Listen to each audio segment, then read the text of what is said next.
In this video, I'm going to cover nonparametric multiple comparison in SigmaXL. In particular, I'm going to cover the Kruskal-Wallis test and the Moods median test.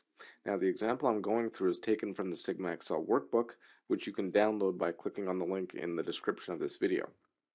So first off, the Kruskal-Wallis test is an extension of the Mann-Whitney rank test. It allows for more than two samples. It's a nonparametric equivalent to the parametric one-way ANOVA.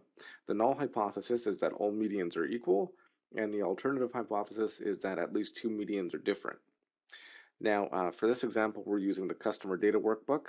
You can find this workbook in the sample data folder in SigmaXL's installation directory.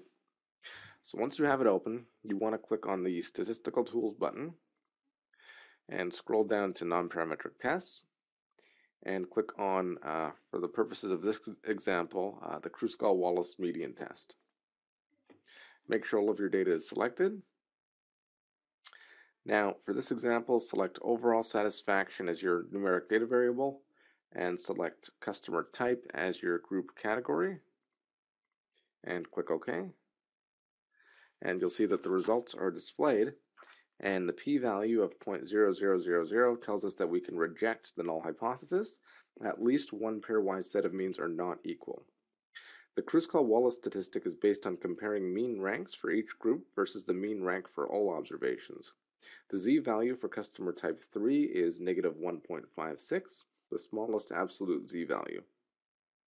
This size indicates that the mean rank for type 3 differed least from the mean rank for all observations.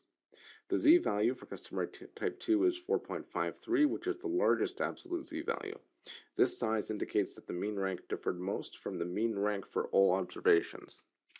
Now, a graphical view of the overall satisfaction median and 95% confidence intervals are given to complement the z-scores. The fact that the confidence intervals for customer type 2 do not overlap those of types 1 or 3 clearly shows that customer type 2 has a significantly higher median satisfaction score. The overlap of confidence intervals for types 1 and 3 does show that the median satisfaction scores for 1 and 3 are not significantly different. Moods median test is an extension of the one sample sign test using chi-square as the test statistic.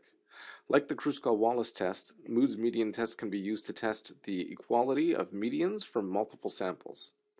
It provides a nonparametric alternative to the one-way analysis of variance. The null hypothesis is that all medians are equal, and the alternative hypothesis is that at least two medians are different. Now, Moods median test is more robust to outliers than the Kruskal-Wallis test, but it is less powerful in the absence of outliers. You should first look at your data with box plots. If there are extreme outliers, then Moods median should be used rather than the Kruskal-Wallis test. Now, to run the Moods median test, we're using the same data set, customer data. Once again, click on the Statistical Tools button, go down to Nonparametric Test, and select Moods median. We're going to select the same variables, overall satisfaction as the numeric data variable, and customer type as the group category. And you can see that the Moods median test results are displayed, and the p-value of 0.0012 tells us that we can reject the null hypothesis. At least one pairwise set of medians are not equal, and a graphical view of overall satisfaction median and 95% confidence intervals are given. This is the graph provided in the Kruskal-Wallis test report.